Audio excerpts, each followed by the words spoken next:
membahas bucin relationship bersama Zoya.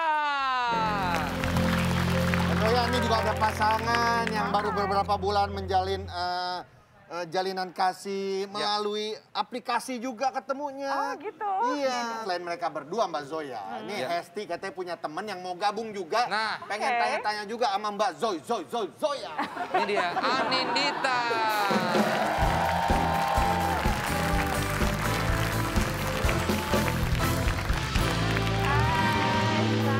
Halo Mbak Zoya, apa kabar? Silakan duduk. Jadi guys dan juga Mbak Zoya, beberapa waktu lalu kita ngobrol juga sama Mbak Zoya soal toxic relationship. Dan itu sangat menarik. Sekarang kita pengen tahu juga soal yang lagi rame juga bucin. Apa-apa lu bucin banget, kebucinan banget. Budak cinta dalam tanda kutip ya. Untuk memulainya silakan Mbak Zoya. Bucin relationship bagaimana? Sama nggak sih sama toxic? Iya, sebenarnya itu bagian dari toksik. Cuma bucin itu ada dua macam.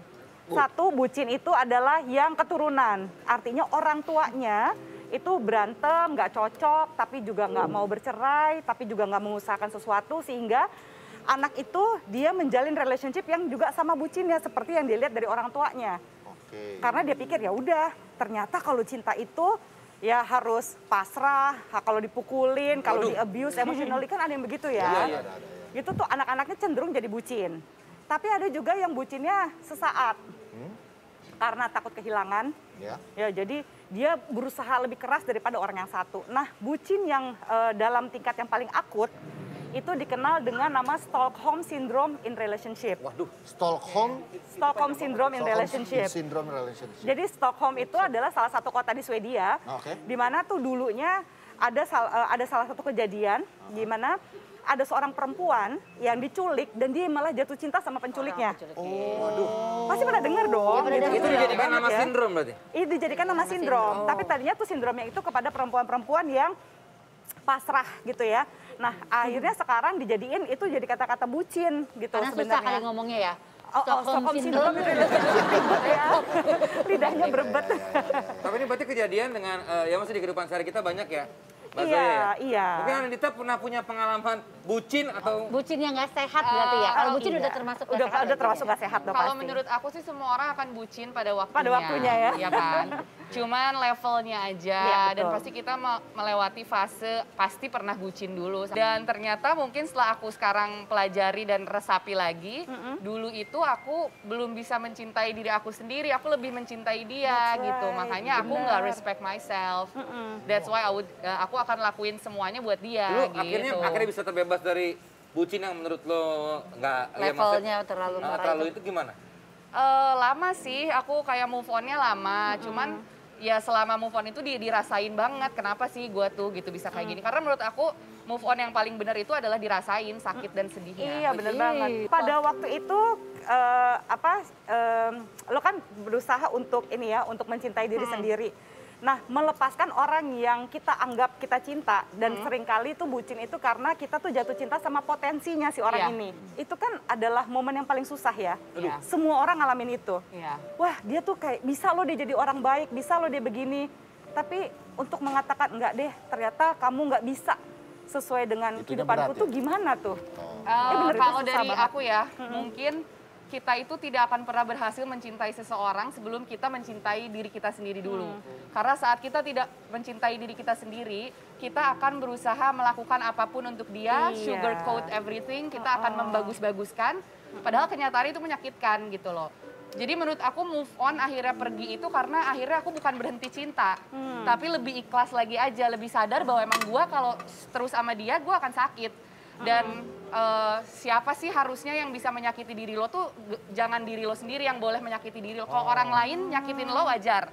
Kalau lo nyakitin diri lo sendiri berarti yang salah siapa kita kan. Oke, sekarang buat dua pasangan baru ini. Ibnu sama Lita didapuk sebagai bucin level keuuan. Keuuan nih, ini pasangan bucin katanya. Anget-angetnya ya. Silakan. Bucin tapi sampai nggak peduli sekelilingnya itu termasuk gimana? Sehat nggak sih? Nggak peduli sekelilingnya itu quote-quotes ya, karena gini kan, begitu baru mulai pacaran, rata-rata orang pasti lupa. sama temennya, sama apa. Biasa Dunia lah. milik bersama, Dunia milik- berdua bersama. Kayak yang lain ngontrak gitu Iya. kan ya gitu. Itu kan ada momen itu. Nah yang penting adalah gini, kalau misalnya tiba-tiba kehidupan kamu gitu ya, kalau baru awal-awal ya oke lah, sebulan, 2 bulan gitu. Tapi seterusnya hidup kamu tuh hanya terokupasi sama pasangan aja. Itu sih harus tanda tanya besar. Karena biasanya kalau kayak begitu udah pasti akan codependent tuh, akan jadi bucin. Bucin yang gak sehatnya dalam arti, aduh udah biasa sama dia terus. Kayaknya mau jalan sama teman-teman males, Iya, iya, mau iya. ngapain males. Terus nanti kalau sampai amit-amit ya, kalau yang kayak begini sampai menikah, itu pasti sumpek deh pasangannya. Aduh lo lagi. Bisa. Tergantung Tapi- Kalau pandemi udah emosi tuh pasti. Apa ya? Nanti kan kita pasti akan menerapkan pada nanti anak-anak kita ya.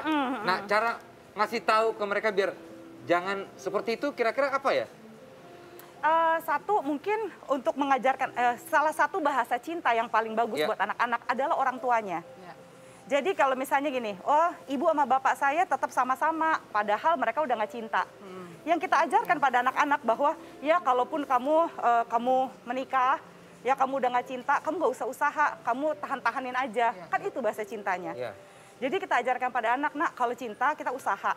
Yang terbaik yang kita bisa. Kalau nggak bisa kita bercerai dengan damai, jadi tergantung si orang tuanya nih. Mau ngajarin bahasa cinta apa sama anaknya. Supaya anaknya nggak bucin. Tapi kalau terlalu menunjukkan rasa kasih sayang yang berlebihan itu baik nggak sih dok sebenarnya? Dokter bukan dokter ya? Zoy. Manggil Zoy. saya aja. Namanya Zoy. Psi. Oke, Mbak Zoya. Iya mas, Kak Zoya aja. boleh. Jadi kalau misalnya yang berlebihannya kayak apa nih, gitu ya? Kan semuanya mesti ada batasan. Ya, gini, sebaiknya pacaran sampai menikah nanti tetaplah ada misteri-misterinya. Gitu ya. Kalau semuanya kita mau tahu banget begini begitu nggak seru juga hidup ini kan. Gitu. Kita mesti ada rasa percayanya. Satu, kalau misalnya kamu pengen taunya karena kan kepo tuh macam-macam. Ada kepo benar-benar karena sayang. Iya.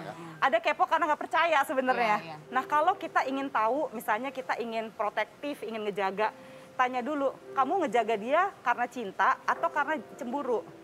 Karena takut dia sama yang lain, karena nggak percaya dia pergi sama siapa, atau karena memang aku benar-benar peduli, pengen tahu kamu ada di mana. Kalau kita udah percaya tapi ternyata emang beneran nggak bisa dipercaya gimana? Ya, itu takdir ya. Iya. Itu pembuktian aja nggak sih bahwa dia mungkin kurang baik buat kita atau kita yang kurang baik, that's it gitu. Iya. Nggak sih? Iya betul. Dan Dita lama-lama gue kasih jambu hitam nih. Dia kayaknya pengalaman percintaannya oke juga nih. By the way ini juga ada seseorang yang mau bertanya-tanya sama Mbak Zoya ya. Ini seorang penyanyi ya. Dia udah sering kesini juga ya ke Tunai. Sering. Halo, selamat malam Vidi. Oh, Vidi. Vidi baik ini. Bukan Vidi. Vidi Aldiano. Weh, Billy, come on. Vidi Kemong, Vidi Cemong nih. Sehat-sehat di... Kita lagi Gue ngebahas. dari nontonin kayak kok serius banget tuh Night Show tiba-tiba kok jadi kayak wow gitu kayak ngerti nggak? Harus. Edukasi. Lo kalau kesini ngomongin bucin juga lo pasti serius lo.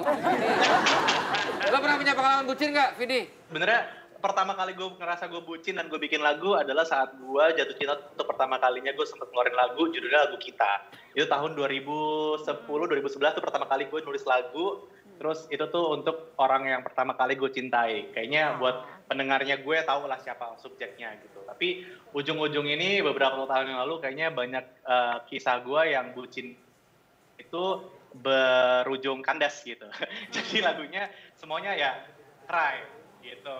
Tapi by the way, ada nggak pengalaman yang lo bucin sampai ya efeknya negatif buat lo gitu? Oh banyak. Ah, Kayaknya coba. sempet gue ngerasa worth diri gue tuh gak ada gitu karena ngerasa kok I love this person too much saking segitunya gue cinta dan dia tidak ada hubungan timbal balik gitu, rasanya nggak ada ke gue timbal balik seperti itu. Gue ngerasa apakah gue less gitu, apakah gue kurang, apakah gue nggak cukup gitu, apakah gue nggak enough. Sebagai laki-laki biasanya kan lebih sulit ya daripada perempuan. Kalau laki-laki itu kan nggak mau terlihat lemah gitu. Terus gimana cara lo mengatasi itu gitu, Fit, waktu lagi putus gitu ya? Oke, lo bikin lagu itu produktif dan keren banget gitu ya. Tapi gimana lo pick up yourself sampai lo merasa jadi laki-laki lagi, Fit? Sedap. itu kan paling susah. Itu yang gue ngerasa salahnya gue di hubungan-hubungan gue sebelumnya mungkin karena itu kayak the need for a man to act like a man when they mungkin rasanya nggak seperti itu gitu. Dan gue ngerasa kenapa tadi gue bilang di opening bahwa gue ngerasa hubungan yang gue rasakan sekarang ini jauh dari kata-kata toxic karena I feel like I can express whatever feelings that I'm feeling. Kayak gue mau act sensitive, gue mau nangis, gue mau bilang gue lagi gak bisa melakukan A gitu. Dibandingkan gue harus berpura-pura untuk gue harus bisa man up setiap hari. Buat gue itu malah laki-laki yang pembohong gitu.